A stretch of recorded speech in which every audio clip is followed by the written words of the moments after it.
And we are back again, friendly neighborhood film watchers. We are Frankly Football. I'm your humble host, Brandon, and I got my man, Honey Grant. Set it off, Chris, with me. Chris, we just had a video last night, around 9 o'clock Eastern time, where we were talking about the possibility of any of the wide receiver twos that the Cowboys could add. Absolutely. And one of those names just so happened to be George Pickens. Absolutely. And today, before I even woke up, I think I woke up at like 7:30 this morning. I woke up to, my hotline blinging, my bat phone going off. Absolutely. The Cowboys have added their wide receiver too in George Pickens. So before we even talk about how you feel about it, let's discuss the compensation first, right? Okay. Yeah, easy money. Yeah, absolutely. I think that the Cowboys got George Pickens for a bag of chips and a few paid parking tickets. They got him for a third-round pick in 2026. Right. Is it a sixth-round pick or is it a seventh? I think no matter of fact, it's a fifth. It's a fifth. And a fifth-round pick in 2027. Mm-hmm. And in return, they received George Pickens and a sixth-round pick in 2025. Right. Well, 2026. Right. How do you feel about the level of compensation? Well, here's the deal. He's a second-round pick, so you got him less than what his value was, what he was when he was drafted. Sure. And you get to spread out the second part of that pick into 2027. Mm-hmm. But then you get already a ready-made product, ready to go, ready to play. Yeah. And then you get, where the Cowboys do most of their dandy work in the sixth and seventh round, the third day guys that they end up picking and go to work there. So I think in this situation, you actually won. Easily. I think you won with the compensation portion of it from what we're going to break it down. We're going to break down the compensation. We're going to say what the good is. We're going to say what we feel bad is, and then we're going to talk about the unknown. Okay, sure. So the good part about the compensation, most of the time, Steven and Jerry, they get fleeced in these situations. They get taken advantage of. They get taken behind the woodshed. And in this time, they kind of waited out, saw what the landscape looked like, and they went and immediately upgraded where they were at, filled a huge hole, and got a guy that that's ready to come in, and it's kind of going to be in a position where his best behavior is going to have to be in place to get what he really, really wants. Why do you think that? Why do you think his best behavior has to be in place to get what he wants? That's got to be the unknown. We got to layer this thing. Everybody been talking all day, so I've been catching it from all sides. But he's in a position where he's going to have to do certain things to get what he really, really wants. Talk about it. So let's talk about the good. You get a proven commodity, bad ball catching wide receiver.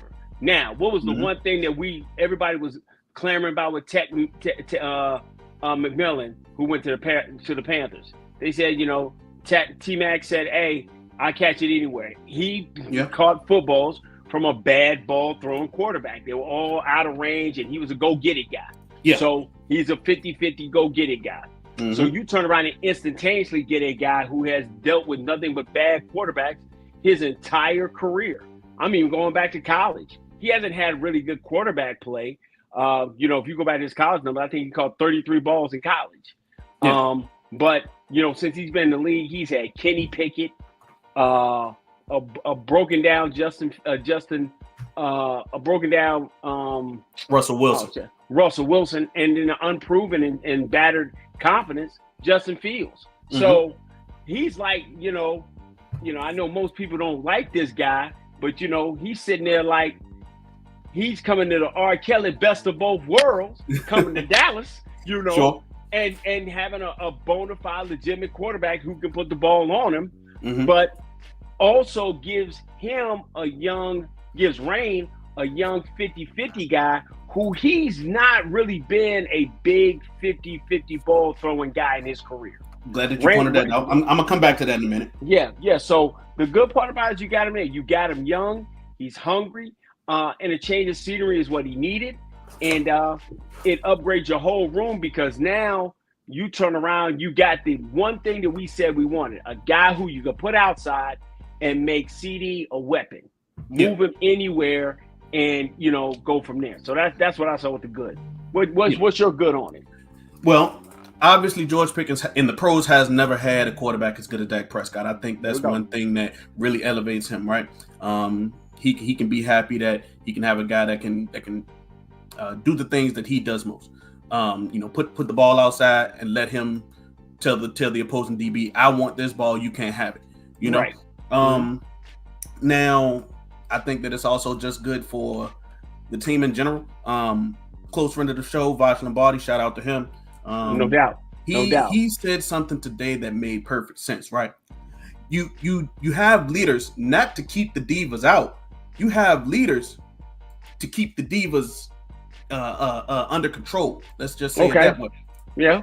That's why you have leaders. And that, because we just talked about last night how the Cowboys are trying to have this culture of leadership and accountability, which is then going to lead to winning, right? And contrast that to how Mike McCarthy kind of said that he wanted his culture to be. He just said he wanted the culture of winning. Right. How are you going to accomplish that, right? So the Cowboys are currently trying to foster a culture of leadership and accountability. You have to have people to lead, right? You can't have a whole room full of chiefs. You have to have people that you can help lead and take them to the next step. And maybe George didn't really have that from, especially like his quarterbacks in Pittsburgh. His quarterbacks was just trying to figure out where their next paycheck was going to come from a lot of the time. Mm-hmm. Okay. The quarterbacks he had were one. Okay, first off, the quarterback he had out the gate was sorry. Let's just go and get it out the way. He wasn't good, man. You said it, not me. I ain't have to say it. Hey, man. I said it for you, man. You know what I'm saying? I know you got a reputation on these shoes. But, he was sorry. But then more importantly, he turned around and got two guys who were trying to figure out, hey, I've gotten paid, or I'm trying to hold on to my career, or I'm already paid, and I just go home to my bad wife, you know what I'm saying, and just kick it with her. So, there's not a lot of hunger there.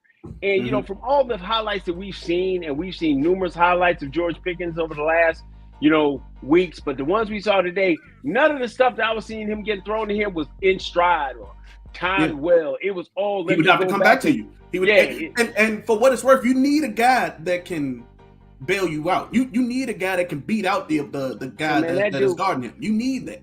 No, I need a guy who can beat my guy. I don't need a guy who's constantly a parachute that's helping bail me out of these terrible throws that I threw. And that's what I'm saying. I believe Rain won't put him in that position. Absolutely. So I think that's a great situation for him and for this football team. So now, and what it does, it kind of unleashes everything that we're trying to do.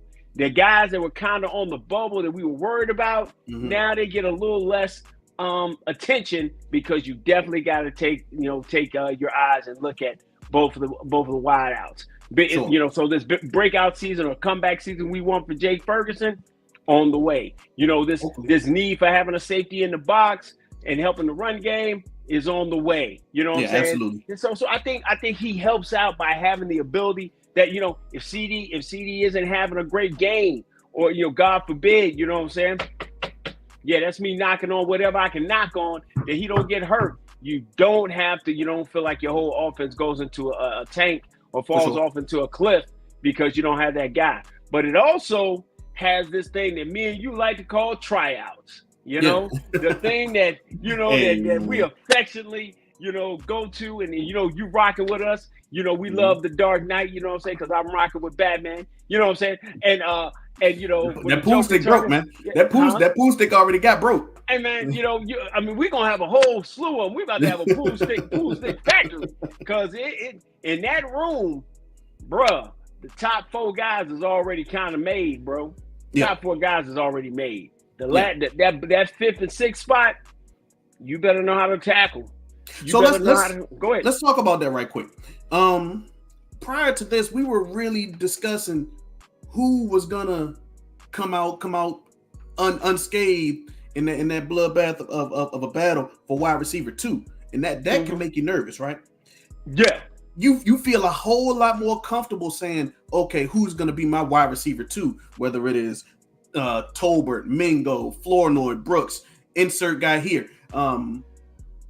So how do you think that changes? Honestly, you asking me how that changes? Yeah. Bruh, listen, man. This thing is going just like this. CD, George, Mingo, Tolbert. Those are your top four. Those are your top four. Kavontae Turpin, they're gonna figure out some he kind of got a different situation because he got another job. He got another job already. He got another, right, but they're gonna try to sneak him in there. The guys who gonna really have to worry about is Jalen Brooks, Jalen Brooks, and all those other Flournoy is got a little bit of cachet because he's a draft pick. He's a draft pick, but he's gonna have to fight it out too. Dude, I mean, that fifth wide receiver spot is tough because you're not cracking that top four.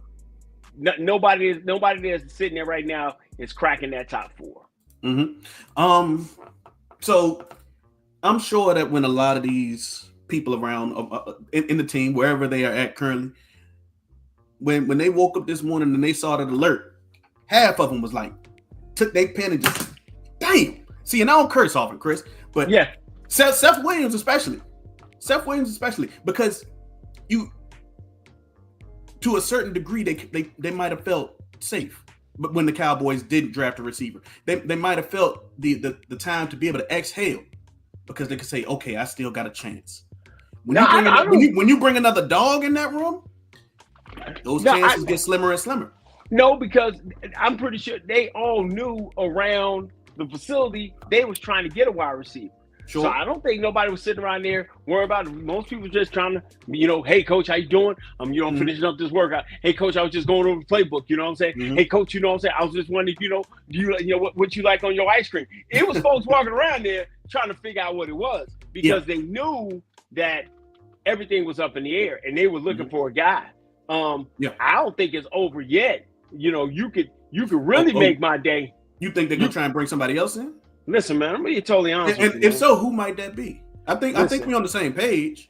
If I'm trying to bring in another guy, man, I'm just gonna bring in a grizzled vet, who I know is a route running guy, and a guy who brings a calmness to the room. You know what I'm saying? Right. Brings a sheer bit of calm. Okay. Route runner. Okay. Yeah. Not a diva. All right. Check. Chris, I think we both talking about Amari Cooper. Am I right or wrong? Hey, man, listen, man. You said it, I did, man. But we talking that talk, man.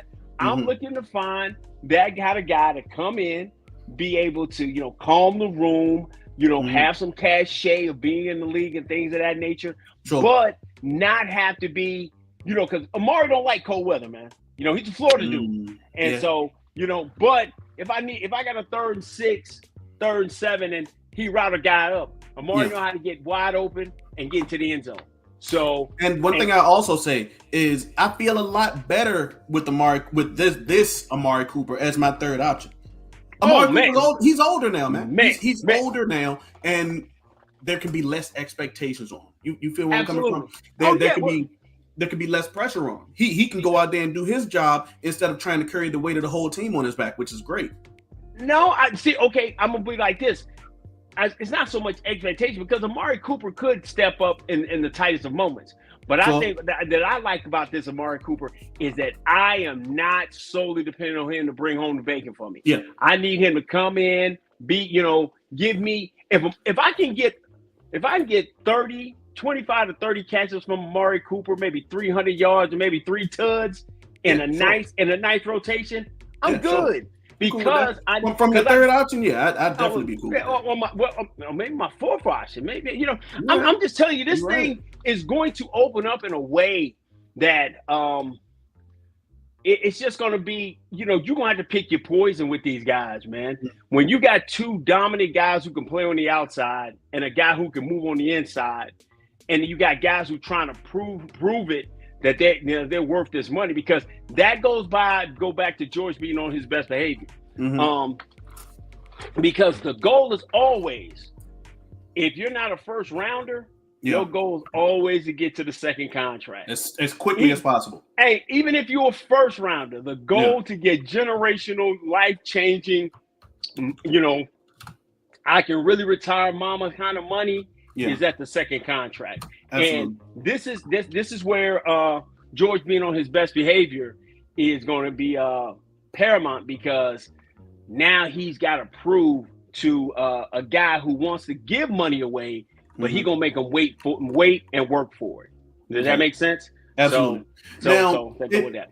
I will say, George is kind of focused on this year and not necessarily signing that contract right now. He wants to work through this year and prove it that he can be that number one guy. I like it because you can focus on the guy that needs to be paid right now, Micah Parsons, right? But then I don't like it because I want to get people done earlier, but that is very clearly not the way that the Cowboys operate. Listen, I think I tweeted it. If anybody saw it, I don't know. Me and you hadn't talked about it.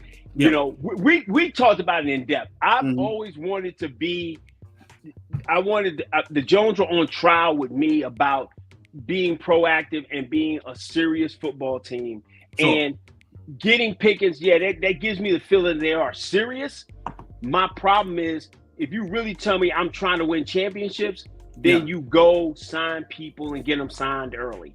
You go. There are 4 things that still need to be done, in my opinion, that I can saddle up and and just ride it out. I'm gonna guess that 2 of those are sign Micah Parsons and sign Tyler Smith.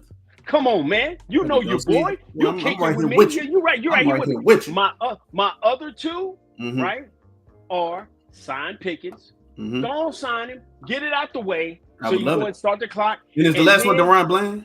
Huh? Is the last one DeRon Bland? No, sir. Okay, what's that last one, brother? What's that last one? The last one, I've got to go sign me or go get me a bona fide workhorse. So okay, I'll run it back. Okay, I need. So if I'm gonna go do it, well, I go get a Breece Hall, right?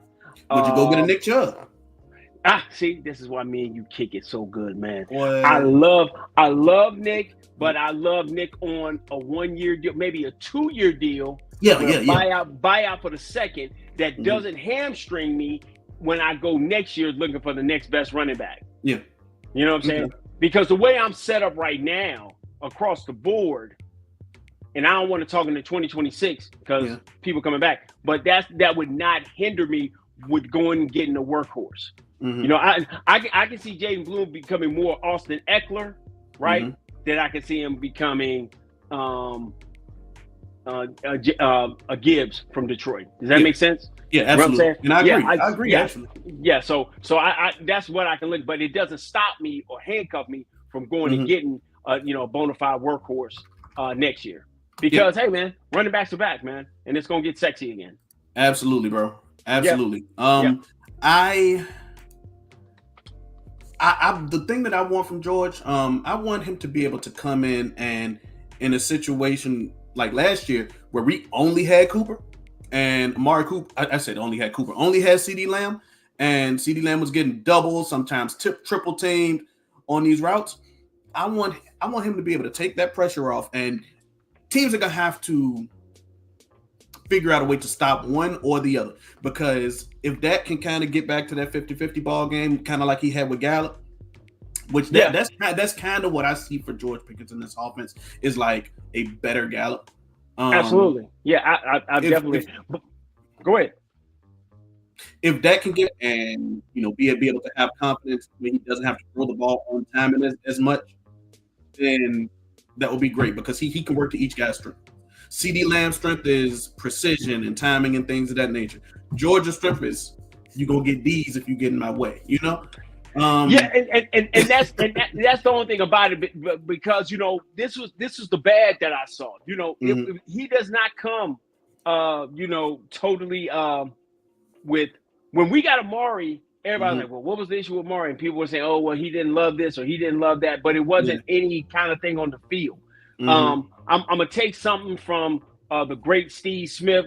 Make sure your wife don't text it. You know what I'm saying? Nothing like that kind of stuff. But Steve Smith said the thing that hurts George Pickens is from the locker room to the field from his house to the stadium, and from leaving the field, going back to the locker room. Anything outside those white lines, he's amazing. But it's the maturity that has to happen. And that was always my biggest thing with Pickens, is that coming out of Georgia, very immature, very, not a lot of proven production, and the biggest thing with him, man, being that, with the guy with this much talent, that guy didn't garner a single offer from Nick Saban at Alabama. Yeah. So he got some things mentally that he's gonna have to mature on. He's gonna have to get better at things. He's gonna have to show up and do what he's supposed to do. And that's the one reason why a lot of people they have no intentions on, signing them or signing them early, making them prove it. But I think in his situation, he's gonna have to show them that he can be a team player. But I don't see all the stuff they're saying, him not being a team player, he being this and that. Man, if I'm playing with Kenny Pickens, man, I'm pissed off too, man. If I'm messing around. Now you got a good point about that, man. When you're not winning, when you're not thriving, man, it's easy to get upset. It's easy to get upset. It's hard to get upset when you can change the outcome of the game, and the guy that's throwing it to you, he's bona fide, hot butter turkey ass. So I'm like, so I can understand that. So that's my bad with him. We know he comes with baggage. We know he's got some issues. But we also know, man, that we hold Mike Tomlin, and I love Mike Tomlin, 757 guy, great coach. But we hold him in this regard of, like, if a guy don't work there, he gets elsewhere and he shows his whole entire ass. Excuse me. Antonio Brown, he left there. He came out in the world and showed his whole entire ass. They've had many guys that have been there. Dante Johnson. Deontay Johnson. Deontay Johnson. He's bounced around all over the place. When they get rid of a guy, man, they are never quite the same type of guy once they leave there. For sure. So do you think that is just like a Pittsburgh being a bad judge of character type thing? Or is Tomlin better at corralling a lot of those big personality receivers than other teams are? Is it good on Pittsburgh or is it bad on Pittsburgh? You tell me.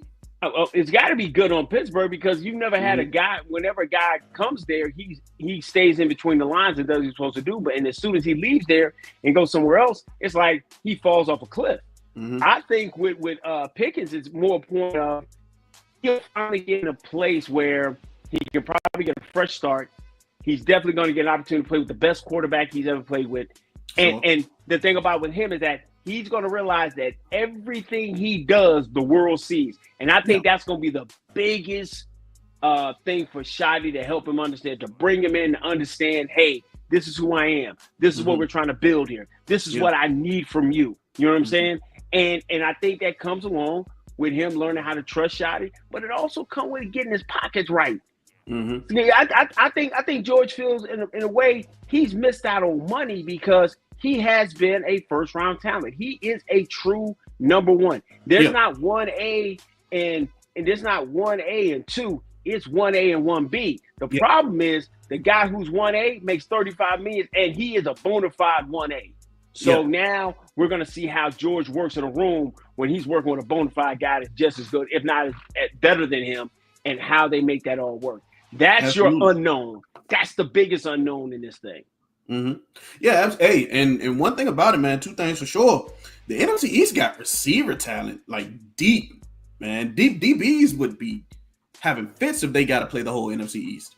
You got Lamb and Pickens. You got AJ Brown and Devonta Smith. You got Terry McLaurin and Deebo Samuel. You got Malik Neighbors in New York. In New York. They got help on the way. They got help. They'll figure it out. They will figure it out, right? Yeah. Hey, Stevie Mac. Hold on, but Stevie Mac, you're absolutely right, man. What's up?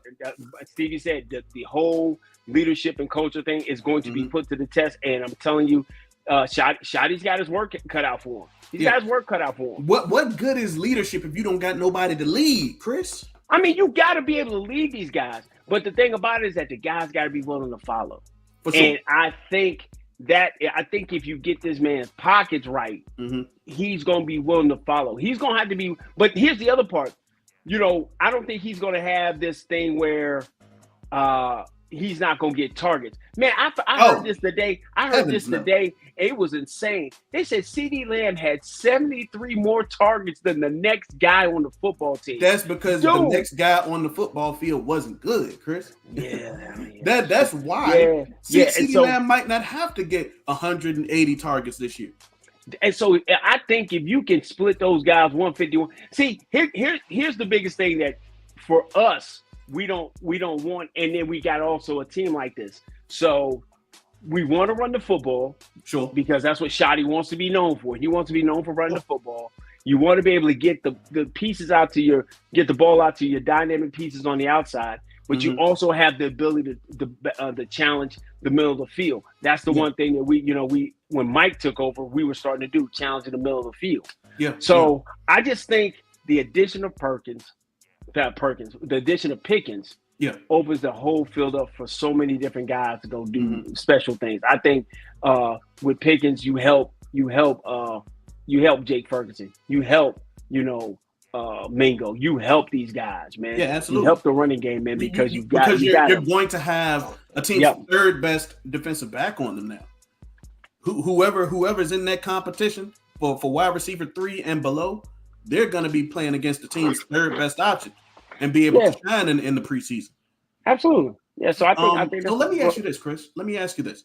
So now that we have a wide receiver 2, and it can't be a trade, are you satisfied with, or are you even more satisfied with? Because I know you liked it, with the drafting of Tyler Booker in the first, or would you have rather had like Matthew Golden and Emeka Ibuka, so on and so forth, and then a veteran O-lineman?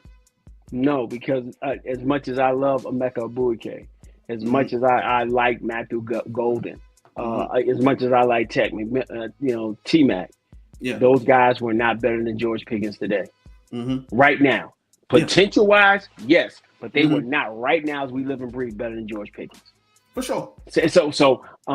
And that's what gives me hope, because they ain't got to worry about going through the transition and getting understanding this and the speed of the game. George know all that. George know. Here's the one thing I like about George more than anything else. He's still hungry. Absolutely. So hungry, and he knows if he performs the way he wants to perform, he's either going to get franchise tag, or he's going to make $20-25 million next year, a year. Yeah. And the thing about it is that that's why you got to get those. The price only goes up, so 2025 is going to be on the light end, Chris. He might be looking at 30 plus. Nah, you never know. Well, I mean, the thing about it is, in his situation, he'll either get tagged a year or go get his money. And I think to make this thing all work, because the problem is that you got to spread the pie out, and you don't want to be. And I got this from we're not talking about that pie situation, Chris. Talking about the cap space in a metaphorical pie is very trauma inducing to Cowboys fans, Chris. Okay, so if you're gonna spread this money out, right? You don't want to be top heavy. You don't want to be 6 players and be top heavy. And you're already top heavy with your quarterback, because that's the price of doing business. Hey. You're already top heavy because you got a top 3 or top 4 wide receiver, no matter who you talking to. Because going in that direction. Having 2 of those guys is going to be the biggest issue. Yeah. Because very few teams have 2 $100 million wide receivers. The only one we know right now is Jamar Chase and T. Higgins. And since I had a little time, Miami's close there. Philly's probably close there. I don't think Philly. No, Devontae's not on his second deal, is he? He probably going to be soon. If he's not, I don't pay attention to him like that. I mean, but I know he's worthy of it. But the thing about it is that, he's getting number 2 money. So the number 2 money is 115 million. That's what T. Higgins just signed for, right? So if you're gonna go 10% over that 115 million, okay, you saying 125 over 5, Devonta Smith got 3 years, 75 million. So he's not making 100 plus. No, he's not making 100 plus, but he's a bona fide 2, right? But T. Higgins is making 115 million. Yep. That's his contract. So you look at that, and if Jerry want to learn that man name or not, he gonna learn it now. Yeah, because he got to deal with because he got two of his guys sitting there ready to get paid. Yeah, absolutely. And it is funny that he has the same agent as Michael Parsons, David Mulugeta. So he gonna get to know him real soon. This year and next year. Hey Stevie, my fault, Stevie. I pie. That's a bad word around here with Cowboys Nation, man. I'm sorry, Stevie. My bad. So, but yeah, go ahead. Do you believe that? Because I see a lot of Dez Bryant in George Pickens. Dez Bryant and Michael Gallup. Really, he got traits for both of them. If you remember, Dak couldn't necessarily bring the most out of an aging and injured Dez Bryant. Do you think that he will have better luck with George Pickens? I think now that he's an older, more experienced passer of the ball. I think that's the one thing that he's going to be able to do, because he has matured. He has learned how he's got to put balls in certain places. And I think when he initially started, playing with the Cowboys, he was just, I'm going to be super duper safe with the football. Yeah. He was super duper safe with the football. Now there are times that hey, Rain's going to let it rip in certain areas because he feels comfortable. So with that being said, I think he will be absolutely what George Pickens needs. He's going to know how to throw certain things, certain kind of ways. He's going to be able to back shoulder him. He's going to hit him in stride sometimes, because George is decent with yak. He's not like CD in the yak game. Maybe he hasn't had a quarterback that can put him in that situation yet. Oh yeah, well we know he ain't been. You don't know the answer to that yet. Yeah, I know. We know that. But I feel that he will, with over time and maturing, Rain is going to be a better quarterback at understanding, okay, this is what his attribute is. Okay, now I can work with that. Okay, now I work with this. Because, he's worked with so many different guys, and then he's learned how to be comfortably uncomfortable. And I think he's going to be fine. He's going to be fine. Sure. I think that this kind of puts like a definite I believe that the Cowboys are doing the best that they can to maximize Dak Prescott's remaining window with the team.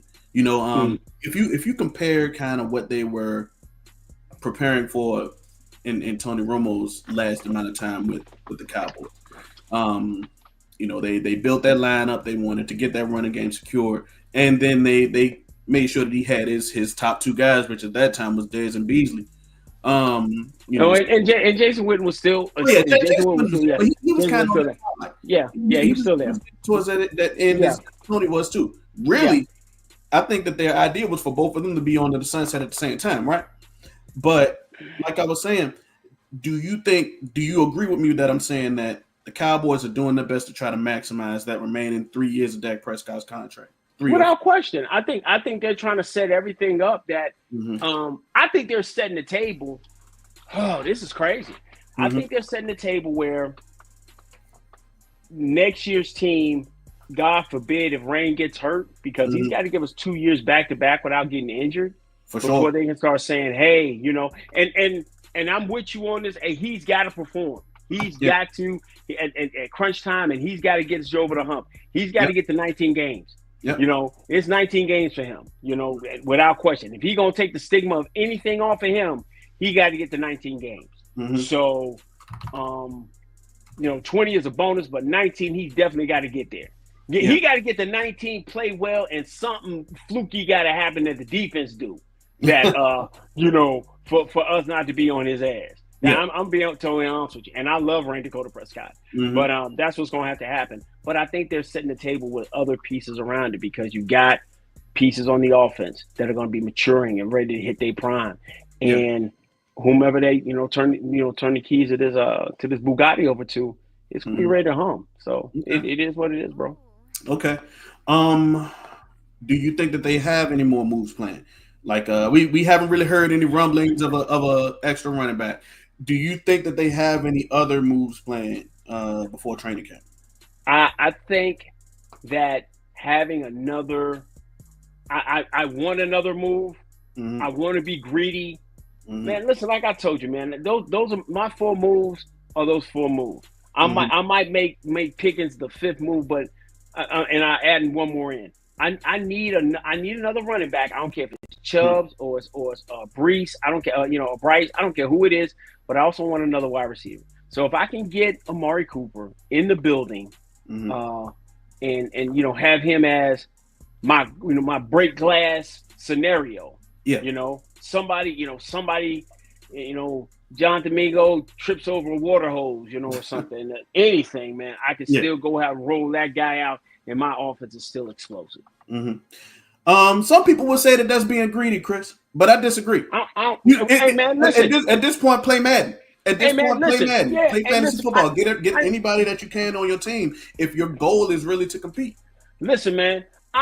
There's not a person listening to us right now at 5:45 on a daggum Tuesday that hadn't turned around and built a 6'2", 225-pound linebacker, running back. Yeah, speed 99, hands 99, awareness, all that, everything 99, and your last name wasn't on the back. I'm sorry, ain't nobody not done that. Everybody done did that, man. Yeah, sure. If you did it on Madden, or if you did it on 2K or whatever, shoot. So I'm just saying, man, I want to be greedy. I want to be extremely greedy right now because this is the time and season to be. Because we 30 years into this thing, man. Yeah, we 30 years into this run. This little drought. This drought, man. And so I'm kind of like the children of Israel when they're in the desert, man. I need looking for the promised land. And man, I'm looking for manna by day, fire by night, bro. I just need anything I can to get me to that point. So that's where I'm at, bro. It's crazy. Last year they said they were all in. If I was Mike McCarthy, I'd be pissed because the Cowboys have done more.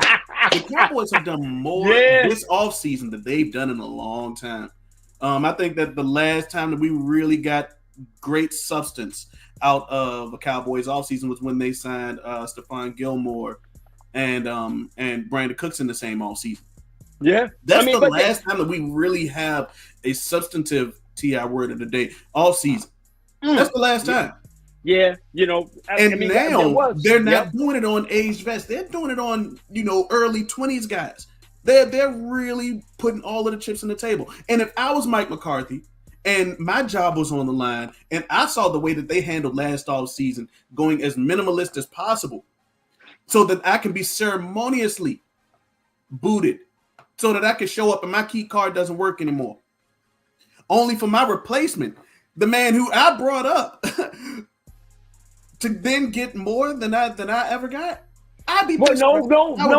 He didn't get more than he ever got. He got to get. Remember, Mike got to pick his whole staff in 2020 during the COVID year. Sure. He got this carte blanche.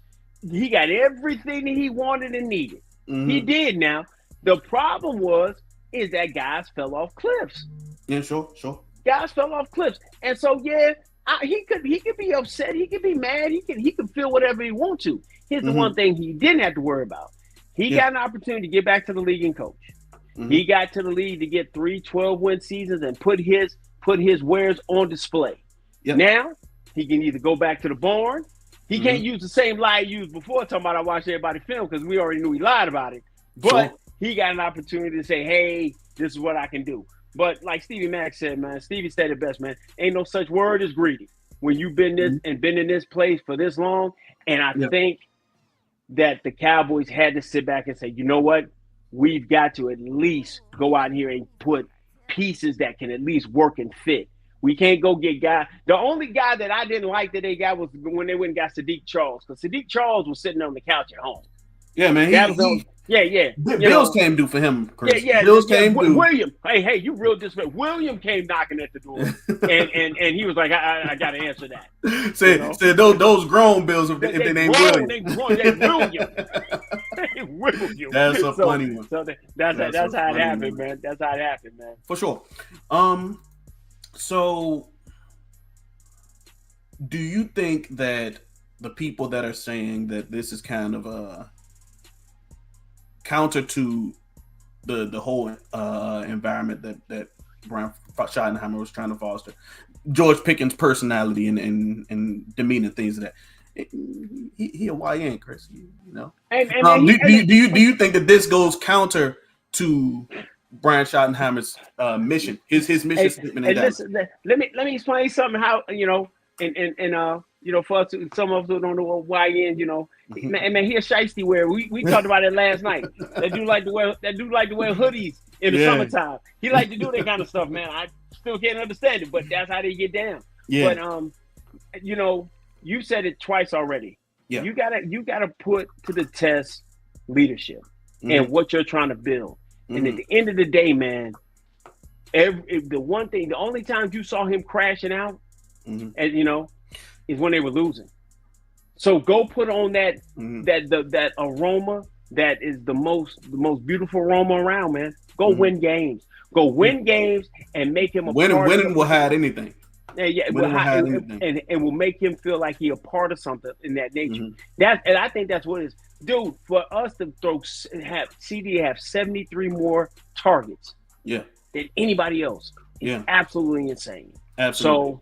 So even if George gets those 73 targets, and let's say he come out, 65%, he does everything he's supposed to do, man. He wants to, so he can be that guy, and we're going to give him the opportunity. So I'm excited about him being there.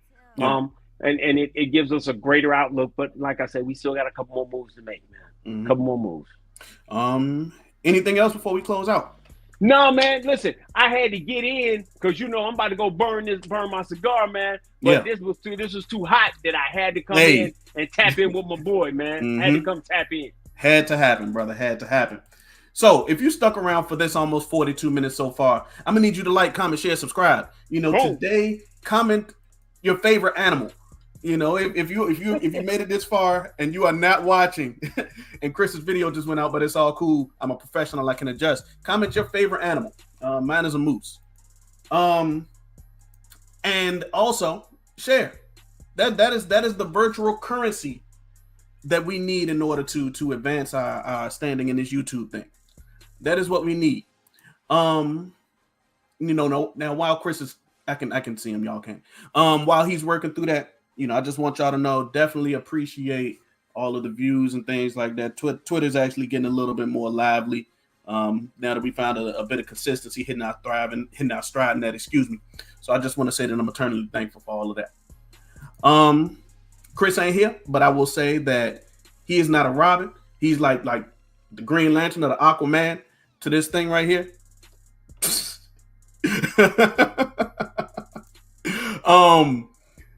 And together we come together and make Frankly Football, man. So until next time, peace.